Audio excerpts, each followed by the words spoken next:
প্রিয় শিক্ষার্থী ভাই বোনেরা, আশা করি তোমরা ভালো আছো। আজকে আমাদের ভিডিওর বিষয়বস্তু হচ্ছে অষ্টম শ্রেণীর বাংলা প্রশ্ন। তো তোমাদের বিদ্যালয়ের উন্নয়ন বিষয়ক বৈঠক অনুষ্ঠিত হবে। এই বৈঠকে সকল শিক্ষক, শিক্ষার্থী ও অভিভাবক একত্রিত হয়ে শিক্ষার্থীদের নানা প্রয়োজন এবং বিদ্যালয়ের নানা সমস্যা ও সম্ভাবনা নিয়ে আলোচনা করবেন। এই আলোচনাকে সামনে রেখে শিক্ষার্থীদের কাছ থেকে লিখিত মতামত ও চাহিদা বা দাবি আহ্বান করা হচ্ছে। বৈঠকে শিক্ষার্থীদের নানা বিষয়ে নিজেদের ভাবনা ও মতামত প্রকাশের সুযোগ থাকবে। একই দিনে বিদ্যালয়ে সকল শিক্ষার্থীকে নিয়ে দেওয়াল পত্রিকা উন্মোচন করা হবে। দেওয়াল পত্রিকায় প্রকাশের জন্য শিক্ষার্থীদের কাছ থেকে সৃষ্টিশীল লেখা আহ্বান করা হচ্ছে। কাজ ক, জোড়ায় আলোচনা করে নিচের কাজগুলো করো। 1 নম্বরে দেওয়া আছে, বৈঠককে সামনে রেখে এবং বৈঠকের দিনকে কেন্দ্র করে পাশের সহপাঠীর সাথে আলোচনা করে নিচের কার্যক্রমগুলো অনুসরণ করো, এরপর খাতায় লেখো। এখানে 3টা পয়েন্ট দিয়ে 3টা তথ্য দেওয়া আছে, এটা পড়ি আমরা। পয়েন্ট প্রথমে, তোমার বিদ্যালয়ের বিভিন্ন প্রয়োজন বা সমস্যা খুঁজে বের করতে হবে। দ্বিতীয়টায়, এসব প্রয়োজন বা সমস্যা নিয়ে কার কার সাথে যোগাযোগ করা যায় তার একটি তালিকা তৈরি করতে হবে। এবং 3য় নম্বরে বলা হয়েছে, যোগাযোগের মাধ্যম ও উপকরণ কি হতে পারে সেগুলো নির্ধারণ করতে হবে। এখানে বিশিষ্ট দ্রষ্টব্য বলা হয়েছে, কাজগুলো করতে গিয়ে কোন বিষয়গুলো তুমি খুঁজে পেয়েছো আর কোনগুলো আলোচনার মাধ্যমে উঠে এসেছে তা উল্লেখ করতে হবে। প্রয়োজনে আলাদা ছক ব্যবহার করা যেতে পারে। 2 নম্বরে বলা হয়েছে, তালিকা থেকে যে কোনো একটি প্রয়োজন বা সমস্যা নিয়ে দুটি যোগাযোগের নমুনা তৈরি করো।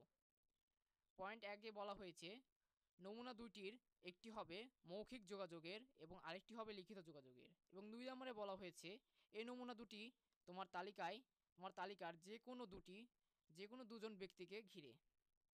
এবং 2 নম্বরের পয়েন্টে যেটা বলা হয়েছিল, এই নমুনা দুটি হবে তোমার তালিকার যে কোনো দুজন ব্যক্তিকে ঘিরে। এখানেও বিশিষ্ট দ্রষ্টব্যে বলা হয়েছে, নমুনা দুটি তৈরি করতে পাশের সহপাঠীর সাহায্য নেওয়া যাবে। সহপাঠীর সাথে কথা বলে তুমি কোন কোন বিষয়ে জানতে পেরেছো তা যোগাযোগের নমুনা লেখার আগে সংক্ষেপে আলাদাভাবে তুলে ধরতে পারে। ন- নমুনার নমুনার ধরন ও বিষয়বস্তু হুবহু এক হওয়া যাবে না। কাজ খ, দেওয়াল পত্রিকায় দেওয়ার জন্য রচনা তৈরি করো।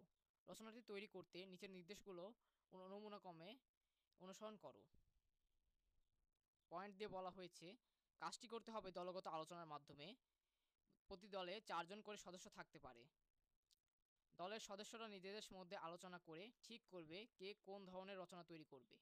তবে প্রতিটি দলেই বিভিন্ন ধরনের রচনা নমুনা থাকতে হবে।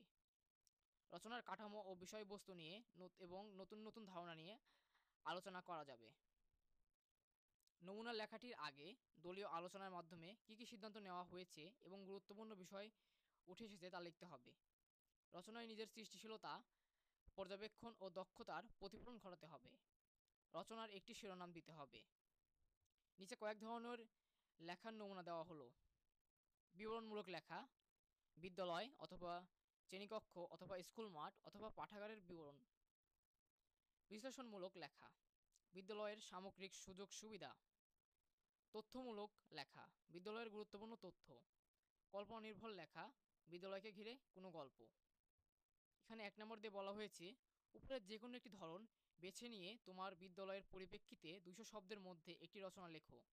উপরের নমুনা বিষয়গুলো ছাড়াও নিজ বিদ্যালয়ে যে কোনো বিষয়বস্তু নিয়ে রচনাটি লেখা যাবে। 2 নম্বরে বলা হয়েছে, রচনাটি লেখার পর এটি কেন বিবরণমূলক বা বিশ্লেষণমূলক বা তথ্যমূলক বা কল্পনা নির্ভর তার পিছনে যুক্তি দাও।